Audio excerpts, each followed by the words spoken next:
Hello friends, welcome to Suggestive Education. Suggestive এডুকেশনে সকলকে স্বাগত জানাই। এসএসসি জিডি ম্যাথ পিওকি যে আমরা প্র্যাকটিস করছিলাম, তো আমাদের আজকে হবে 9 মে 2026 শিফট 2। চলো আজকের প্রথম কোশ্চিন আমরা শুরু করি। সরল। তো প্রথমে আমরা সরলটাকে লিখে দেব 93 47 যোগ 69 বিয়োগ, এটা যদি আমরা যোগ করে লিখি তাহলে 24 আর 17 যোগ করলে 4 7 11, 2 1 3 4 41 হবে, যোগ 35 2 এটা গুণ করে নাও 70। ঠিক আছে, এবারে ক্যালকুলেশন করো, এটা বিয়োগ করো। 13 থেকে 7 বার 6, 8 থেকে 4 বার 4, 46 46 আর 69 যদি, আচ্ছা এটা আমরা যোগ না করে এটাকে বিয়োগ করে দিই তাহলে সহজ হবে। 9 থেকে 1 বার 8 আর 6 থেকে 4 বার 2, 28, এই যোগ চিহ্নটা এখানে দিয়ে দিলাম, আর যোগ 70, এই তিনটা যোগ করে নেব। তো 6 আর 8 14, 14 4, আর 4 2 6, 7 13, 13 আর এখানে হাতের 1 14, 144 হচ্ছে অ্যান্সার, অপশন ডি।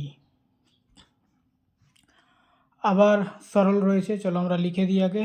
92 যোগ 27 1 27 বিয়োগ 41 যোগ, এটা ভাগ করলে হবে 13 যোগ, আচ্ছা এটাকে একবারে বিয়োগ করে লিখে দিই। 21 থেকে 7 বাদ দিলে 4। ঠিক আছে, আচ্ছা চলো এটা কত আছে, 7 2 9, 9 2 11, 119। 119 থেকে 41 বাদ দিলে 9 থেকে 1 বাদ 8, 11 থেকে 4 বাদ 7, 78। 78 আর 13 যদি যোগ করি তো 8 3 11, আর 7 1 8 9, 91, আর 4 যোগ করলে হচ্ছে 95, তাহলে অপশন সি হচ্ছে অ্যান্সার। আচ্ছা 3 8, 5 12 এবং 7 18 ভগ্নাংশগুলির গসাগু এবং লসাগু নির্ণয় করো। তো প্রথমে গসাগু নির্ণয় করব আমরা। তো প্রথমে গসাগু নির্ণয় করার জন্য দেখো, ভগ্নাংশের যখন গসাগু আর লসাগু আসবে, তো গসাগু যখন নির্ণয় করব তো আমরা প্রথমে ভগ্নাংশের উপরেরগুলোর গসাগু করব, আর নিচেরগুলো অর্থাৎ হরগুলোর লসাগু করব। ঠিক আছে, গসাগুর নিয়ম এটা। তো আমরা যদি গসাগু বের করি তাহলে উপরেরগুলোর কি করব, গসাগু বের করব। তো উপরে কি কি আছে, 3 5 7, 3 5 7 কি, এগুলো হচ্ছে 3 5 7, এটা হচ্ছে মানে মৌলিক সংখ্যা। তো মৌলিক সংখ্যার গসাগু কি হবে, 1। তো উপরে হবে তাহলে 1, আর নিচেরগুলোর কি হবে গসাগু, লসাগু। 8 12 আর 18, 8 12 18 যদি আমরা লসাগু করি তো দেখো 36, 8 18 আর 12 দিয়ে ভাগ যাবে, কিন্তু 8 দিয়ে যাবে না, তার মানে এটা অপশন হতে পারে না। 1 আর 36 হবে না, 24 হবে না, 18 দিয়ে যাবে না এটা। ঠিক আছে, 72 দুটো আছে, এটা হবে 72টা 8 12 18 দিয়ে ভাগ যাবে, মানে লসাগু 72। তার মানে এখানে গসাগু বের হলো 1 এর 72। ঠিক আছে, এবার লসাগু বের করতে হবে। এবার লসাগুর নিয়মটা গসাগুর উল্টা। যখন লসাগু বের করব তো উপরেরগুলোর লসাগু বের করব, মানে 3 5 7 লসাগু বের করব। 3 5 7 লসাগু তো যাবে না, তো গুণ করে নিতে হবে। তো 3 5 15, আর 7 15 105।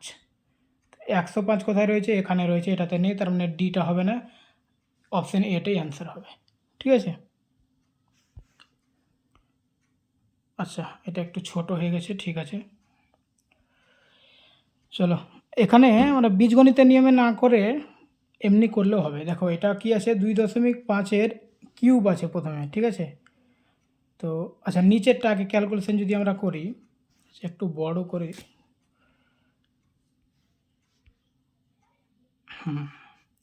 নিচেরটা যদি আমরা ক্যালকুলেশন করি তো দেখো এটা 2.5 না, আমি 25 ধরছি, 25-এর স্কোয়ার। তো 25-এর স্কোয়ার মানে হচ্ছে 625, আর দশমিক আছে তো স্কোয়ার করলে দুটোর পরে দশমিক হয়ে যাবে। ঠিক আছে, তার মানে 6.25, আর 15-এর স্কোয়ার মানে 225, তার মানে 2.25। ঠিক আছে, এটি যোগ করে নাও, যোগ চিহ্ন আছে তো যোগ করো। 5 5 10, 2 2 4 1 5,